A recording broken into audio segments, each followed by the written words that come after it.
what I really appreciate is that downtime in between sessions, the questions at dinner, is you get some very personal, vulnerable conversations that happen. And that would never happen otherwise. It's just too busy. Like you're scheduling time to maybe connect through Instagram or email, but it's a quick, hey, I'm having this issue. Whereas when you're face to face and no one's around, it's just you two or three or four, like you can have a little bit deeper conversation that transcends something much bigger than construction. What's up, Bradley? What's up, homie? Hey, bud. 8 Contractor Coalition Summits in a row. Yeah. It's pretty awesome. From where we started to where we're at now. Yeah. Looking back, how do you reflect on it? You know, it's interesting. I think in every session, like there's been like a ton of camaraderie and like friendships is different. The last 2 specifically, even the last 3. And it's not from the caliber of people attending. It's just the content. I don't know, everyone is so engaged, like at a much different level. They're really interested in not just like learning from the content from the speakers, but also building a community, right? And so we see the friendships a little stronger, but the content's changing. I mean, having you in here, having Tyler in here, I feel like in the beginning we had some really good topics, but think over the last few years, I've implemented things, Nick's implemented things, Morgan has, you have, Tyler. So we're kind of living, the market's changing, AI's coming into play. It's a very competitive landscape. But what we're finding is that, you know, the topics are more relevant to all of us day to day. And so people are getting more out of it because, you know, we've brought in different perspectives on how to run a business.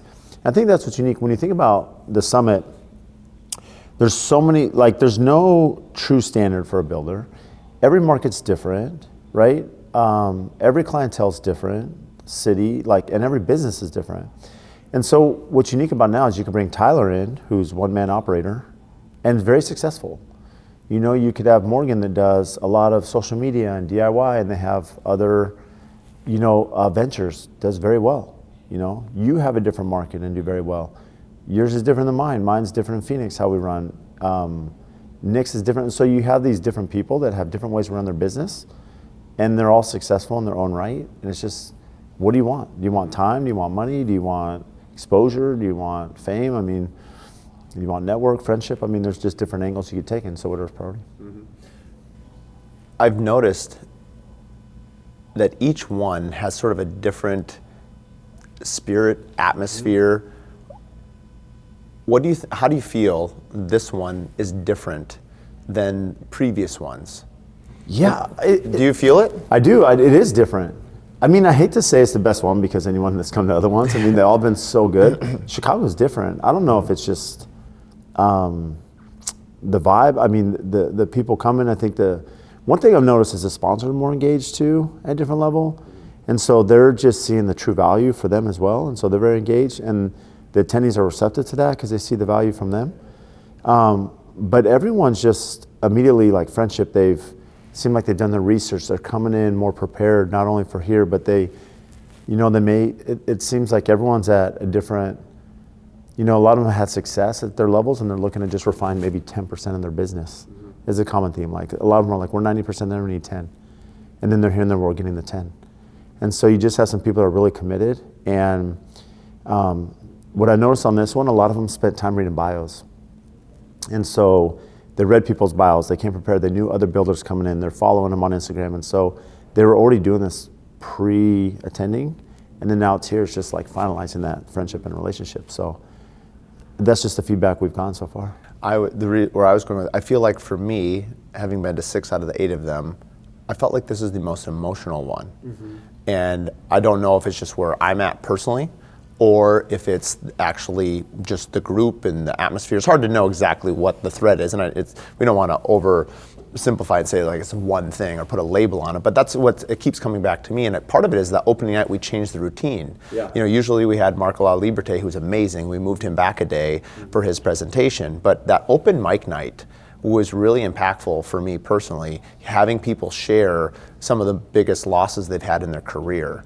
And it was really amazing to see people immediately come in, show vulnerability, and show openness to talk about difficult things that have happened in their life. Well, there's a few things. I mean, you had the opening mic night, which was very vulnerable for people to get up. First time they're meeting some of these people and they get on the mic. So that's one, and they're getting very personal about sharing those experiences. So that changed the format a little bit.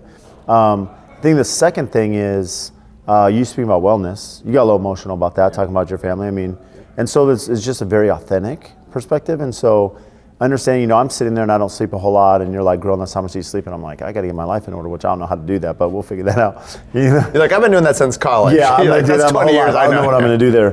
But what's unique is we had the wellness, we had the vulnerability to kick off, and then we did an activity, the peanut butter and jelly. Yeah. And we've never done anything like that. And so I was really concerned about that, because I'm like, look, we're really trying to get good content, which we are, and is this going to be like cheesy in a way? Are people going to look at this like, hey, why are we doing this dumb activity? And the funny thing is, everyone was so competitive, and they really caught the vision of it fast. And so what we saw is you have 10 groups. Now they're interacting. We're seeing who's leading. We're seeing who's communicating. They're trying to figure it out together. They're strategizing.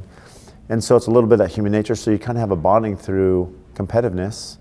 And out of the 10 teams, only 2 did it right. Only 2 out of 10, making a peanut butter and jelly sandwich. But just that whole engagement and the wellness and the emotional, like it just has changed the feeling of it, because people are like, okay, I get it, right? And then when you go through the content and stuff, now you can download what's applicable. And one thing I'll say about the content, we've really, sometimes, especially early on, we'd have some topics that kind of are way over everyone's head. And it's just like, well, this is way too past where I'm at as a business.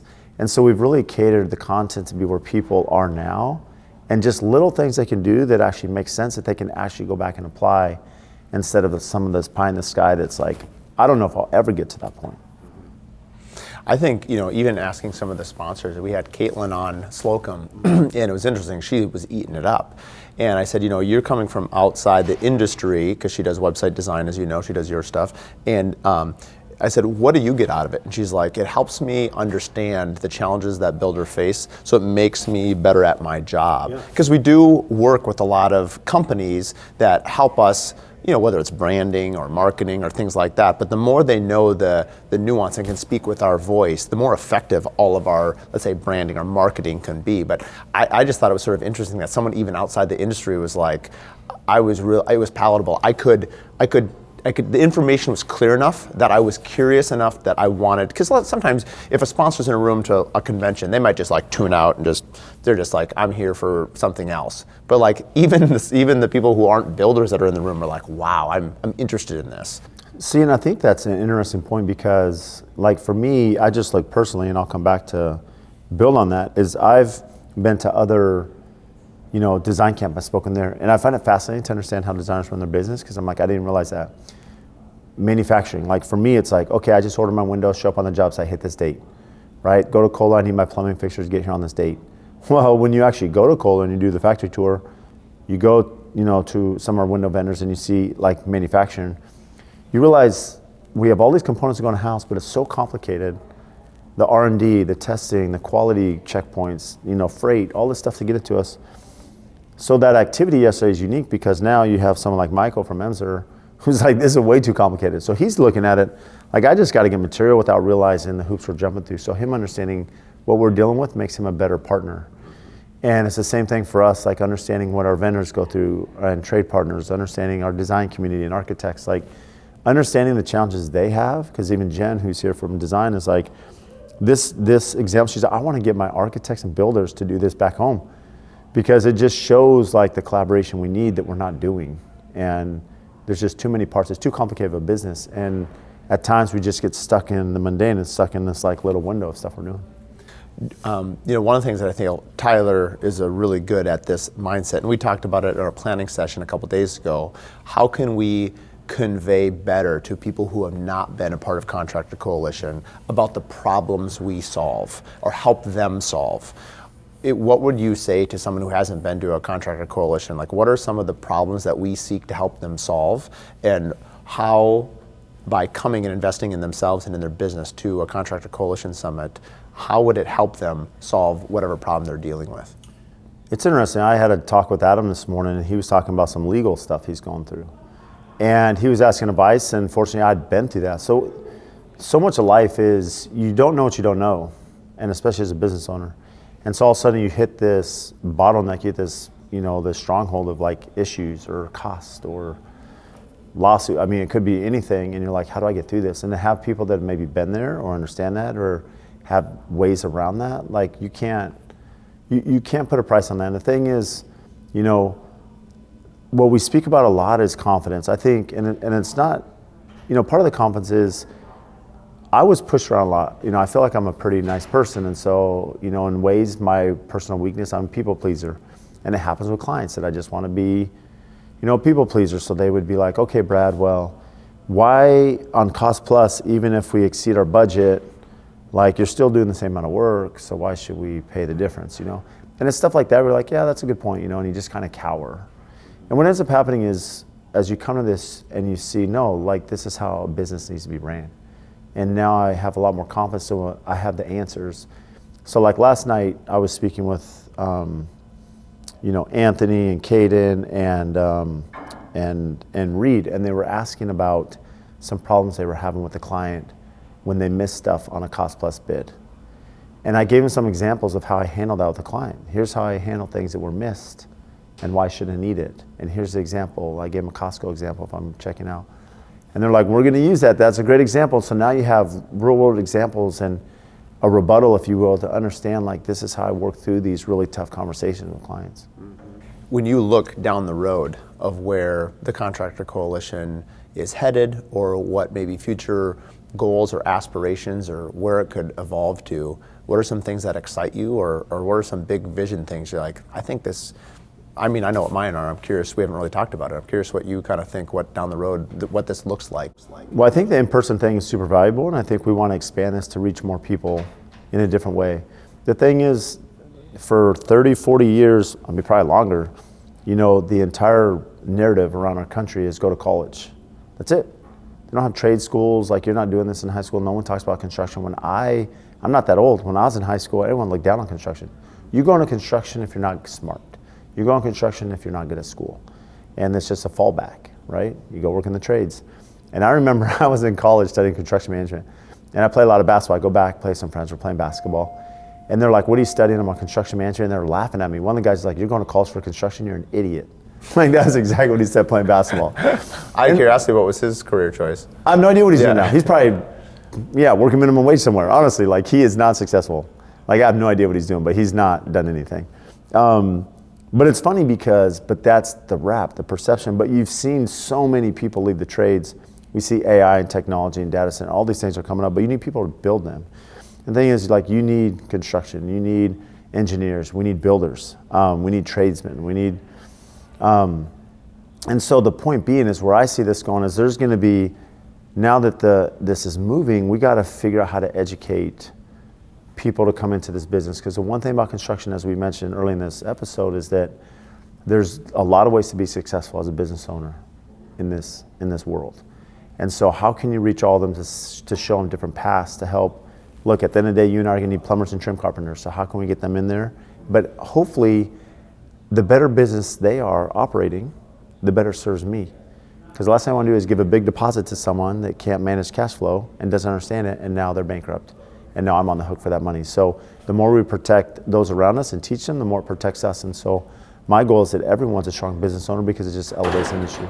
The conversations that happen between the sessions, are there any that stand out that you've had while we have one more day left, but are there any that kind of like, have meant something, they're all meaningful to you, but like, is there anyone that sort of stands out that you've had while we've been here? Either like, hey, this is why I came, because I know a lot of people, let's say in the last, couple of weeks of leading up to it, you would talk to and like, okay, like we had one guy sign up like the day of. Yeah. Like, wow. But what are some of those conversations that you're having, and how does it impact you, or how does it prove to you that the value that we're helping people sort of, because you've always been a very abundance mindset individual, how are these stories helping sort of fuel your personal tank? There's been a couple, and I won't call them out by name, but it's on a personal level. Like they've known that I'm gone through some personal stuff, as we do, it's just life. And it relates to them because they're going through it, and they needed someone who's like, hey, you've been there, you're trying to run a business, you're being a dad, like how do we navigate that? And so on a personal level, it fuels me because it's like you're making an impact, just even outside of business, just personally, because life's hard. being a dad's hard, being a provider's hard, being a mom's hard. I mean, all these things are difficult. And so as you're a parent and you're trying to balance all these things, it's really difficult. So on the personal level, that connection is unique. And then we've had some conversations I mentioned legally. We talked about, faith, that someone's going through. There's just, what I really appreciate is that downtime in between sessions, the questions at dinner, is you get some very personal, vulnerable conversations that happen. And that would never happen otherwise. It's just too busy. Like you're scheduling time to maybe connect through Instagram or email, but it's a quick, hey, I'm having this issue. Whereas when you're face to face and no one's around, it's just you two or three or four, like you can have a little bit deeper conversation that transcends something much bigger than construction.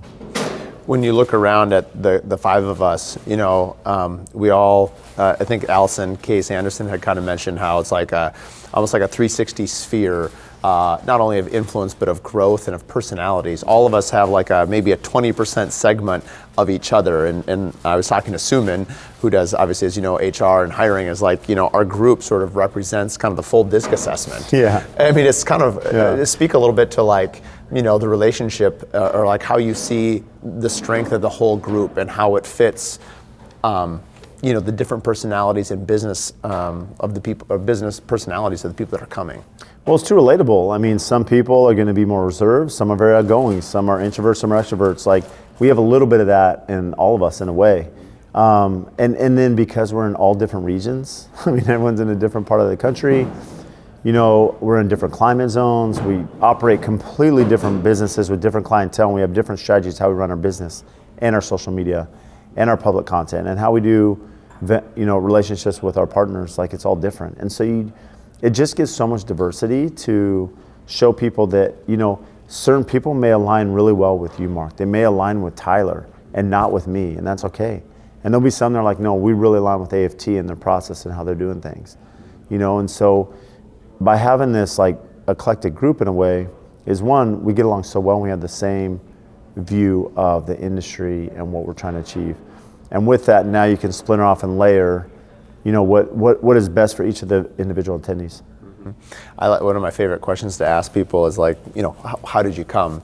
And it's like you can sort of almost like see the modern craftsman, like the way they dress, like the way, you know what I'm talking about, right? Yeah. And you're like, oh yeah, one guy was like, I'm an OG, modern craftsman. I've been following since the very beginning. Yeah. Or, I'm from, the Southwest and they're coming because of you. And so it's just sort of, I love. They kind of mirror who they. Yeah, I mean, or they're emulating, yeah. Or and I think there's so many different brands, but they all sort of like coalesce. And right. I think, honestly, it's a really special group, and it's a really unique value proposition to, honestly, the contractors of America. I mean, honestly, everybody. And I think the industry is waking up to a whole new, really a world of collaboration, and the group really preaches it, practices it, lives it, does right. it. And I was commenting the other day, or actually in an interview, with even just Matthew, like maybe because you've been in leadership longer than I have, I've not met a single bad apple since day one. Right. Like people just don't come. Because Morgan always talks about your vibe attracting your tribe. It's like every single person is so like growth mindset. And yes, these are platitudes and like aspirational bumper sticker things, but they're all true. Yeah. Everyone is so excited. Have you had any negative interactions? Not one negative interaction. And everyone's like completely all in. And it's really neat. Kind of touch on that is like we're just at this like it's a really really unique time to come to the industry because like Mason is here. We're talking last night. He's like, Brad, like I'm 25, like he's 25. I'm like, I was not there at 25. But he's killing it. Like he has his own carpentry. He's doing trim, or cabinetry. He's doing, he's running GC, building custom homes and remodels. Like at 25, like he's in, 4 different businesses doing all these things. And he's like, look, Brad, I'm here at the summit to really dial in my processes. On the surface level, I listen to your podcast, I'm Modern Craftsman. I can go on YouTube and watch Matt Rice and go like, I have all this information out there, and now it's like coming here to get some really core things for my business I could take home, and it just is going to take him to the next level at 25.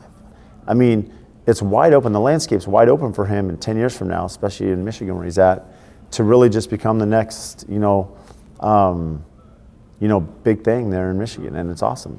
Well, I don't know if I've shared the story with you, but Anthony from Missoula, so he was in Minneapolis, and so a year and a half ago, and he came with 3 of his people. So he's got all 4 of them here. Right. And he said when he went back, he implemented, we were talking about it, and his actually controller quit because they didn't want the change. And now his company, I think he has 23 people. Yeah. He said, when I saw him on the bus on our first day when we were touring Willis Towers, he said, I was just, the way he said it was so succinct. He goes, I paid for all my people to come end this trip because in the first conversation, Brad made a change in my pre-construction agreement, and I could now afford to bring everyone because of it. And I was just like, that is amazing. Yeah. And because my experience was exactly the same. Yeah. And when I called Morgan, 3 years ago, I said, Morgan, this is a big investment. I'm happy to do it, but I need to know it's worth it. And I found out later that you told her to say this. I did. Yeah, it was so awesome. She's like, what did I do with Mark? I said, tell him to make his money back in the first hour. And it was true. Yeah, it is true. It was true. It is true. But the thing is, Anthony said something. Yeah, he said there were a few things we told him that he did financially, changed his business immediately. Yep. And that's the thing when you think about it, you just don't know. You just have no idea. And one of it was funny because we had the same conversation, and I won't tell them. And they're like, "There's no." Well, I can tell you. So they're back in Omaha, the Millers came. Yeah. Dennis Miller Construction. Yeah. So Jared came. He goes back. I just met his brother Tyler, but they're telling me they go back to their dad. They've been running, they're about to take over their dad's company. He's been doing this for 30 years. And they're in a part of the country that they feel is very tight. Like clients are very conservative, they're not gonna spend a lot. And they go back saying, we want to charge pre-con, and their dad's like, you'll never get it. He said 10 jobs, they got it on all. He's all, that alone, our dad is shocked, just that one little thing. And so it's just amazing how that can go back and that can just help. And really the benefit for the client is, one, you're providing value to them. But number 2, they're investing in a company that's going to be there for the long term, that's going to warranty their project. Not every client is going to understand that, but you would hope that most clients do understand, I don't want to bury my contractor because who's going to service me later? I do want Mark to be successful because it benefits me in the long run. That's so funny. I was going to say the exact same story. Because I did a little, when on the Curious Builder, I did 4 of our alumni to promote the event here, and Jared came on, and we were talking, and he used that exact example. Somebody, when I was about to, and you went first, you're like, that was the exact story I was going to tell. Funny. But I mean, the stories. There's so many, all of them are the same, Yeah, and they're super sticky. They're super helpful. We appreciate you, Mark. You kill it. Yeah, likewise, buddy. Well, on to the next one. We've got Denver coming up. I'm going to get you some shorts and then for Denver. Shorts? Shorts I can wear. Yeah, shorts would be good. I'm going to get you into whitewater. You were running out in snow without shorts on. It's kind of weird. It's a little. But I'll give you some shorts. That's fine. We're from Minnesota. Starbucks liked it. Starbucks liked it. What I want to know is if you're coming up to Sauna Camp. I don't know. How am I going to do all these? When is Sauna Camp? March 20th. Oh, yeah, dang. That will not be happening. We'll see. What are you doing in March? You come to Minnesota a lot. I do. You just never see me. I don't know. Is it me? Is it you? What's going on here? But Costa Rica boot camp. I'm excited. Costa Rica. My kids are on spring break, and so I'm getting back from spring break, and then I think they're doing the curated home around then. Oh, really? You got to get in. Yeah. Well, just I need an invite. It's in Charleston. Oh, really? Same time. I'm in my calendar March 20th. All right. Well, that's gonna be tough. You give me a +1. I might have to pull an audible on that date. Might have to move Sauna Camp. We can move it. Yeah. It's no problem. Appreciate you, buddy. Thanks, Mark. Yeah. If you're interested in attending the Contractor Coalition in the future, please head to contractorcoalitionsummit.com or follow us on Instagram to find out more.